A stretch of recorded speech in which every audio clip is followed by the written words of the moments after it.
Salam. Bugün yenidən cinsi yolla yoluxan xəstəliklərdən danışacağıq. Cinsi yolla yoluxan xəstəliklər bir neçə qrupa bölünür. Bunlar ola bilər ki, cinsi yolla yoluxan virus xəstəlikləri ola bilər. Yəni virus infeksiyaları ola bilər. Həmçinin cinsi yolla yoluxan xəstəliklər bakteriya mənşəli xəstəliklər ola bilər. Bundan başqa cinsi yolla yoluxan xəstəliklər sırasında həmçinin göbələk xəstəlikləri də aiddir. Göbələk xəstəlikləri də cinsi yolla yoluxa bilir. Bundan başqa bakteriyalarla viruslar arasında keçid orqanizmlər vardır ki, bunlara ureoplazma, mikoplazma və xlamidiya tipli infeksiyalara aid eləmək olar.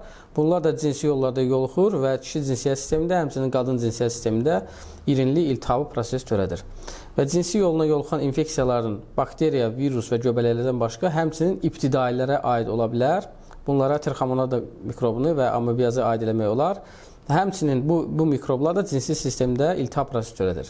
Kişi cinsiyyət sisteminin quruluşu çox qıvrım kanalcıqlardan və mikroborucuqlardan ibarət olduğuna görə kişilərdə cinsi yolla yoluxan infeksiyaların fəsadları da qadınlardan fərqlənir. Məsələn, cinsi yolla yoluxan, tutaq ki, kişi sidik kanalında hər hansı bir mikrob, bakteriya düşübsə, həmin yerdə iltihab törədir və zaman-zaman kanal boyu həmin deməli bakteriyaların törətdiyi iltihab prosesi bakteriyalarla birlikdə yuxarı hissələrə qalxmağa qadirdir, qalxmağa malikdir. Bu yavaş-yavaş qalxıb prostat vəzinin iltihabını, toxum hissəciklərinin iltihabını, sidik hissəsinin iltihabını, toxum daşıyıcı yolların iltihabını törədə bilər. Həmçinin toxum daşıyıcı yollarla bakteriyal proses, infeksiyon prosesi ağırlaşdıqda deməli, xaya artımlarına qədər gedib çıxa bilər.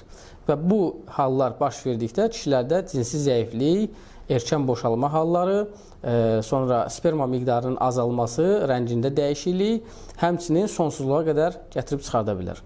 Uzun müddət bu mikrobların, bu bakteriyaların, virusların insan bədənində qalması, deməli, kişi cinsiyyət yollarında mikroborucuqların və mikrokanalcıqların həddən çox divarının həddən çox iltihablaşması nəticəsində kanalın tıxanıqlığına gətirib çıxardır. Və kanal tıxandıqdan sonra artıq həmin kanaldan spermanın xaric olması da zəifləyir. Bu da gətirib obstruktiv, yəni tıxanıqlıqla əlaqədar olan sonsuzluğa gətirib çıxardır. Ona görə bu tip infeksiyalar varsa və əlamətləri varsa, ən azından insan özündə şübhələnirsə, sürətli olaraq həkimə müraciət eləməlidir. Oradan analizlər götürülməlidir cinsi orqanlardan və bu analizlər götürüləndən sonra onun nəticəsinə uyğun, həmin bakteriyalara uyğun müalicələr yazılmalıdır.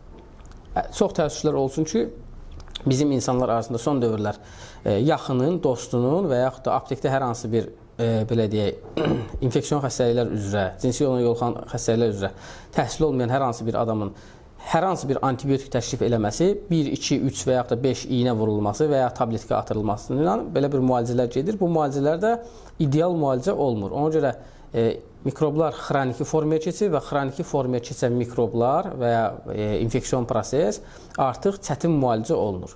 Ona görə ilk öncə müayinələr olmalıdır. Müayinələr sizin sağlamlığınız üçündür və həkimin həmin sizin bədəninizdə olan bakteriya, mikrob haqqında dəqiq fikir yürütməsi üçündür. Yəni onu siz verməlisiniz. Ondan sonra həmin analizlərin nəticəsindən sonra həkim sizə normal müalicə yazır və o müalicədən sonra sizdəki olan bakteriyal proses, infeksiyon proses tam aradan qalxmış olur. Bir də kişi cinsiyyət sistemində olan deməli proseslərin müalicəsi üçün, infeksiyon prosesinin müalicəsi üçün uzun müddətli və dəqiq müalicə getməlidir ki, həmin proses tam aradan qalxsın.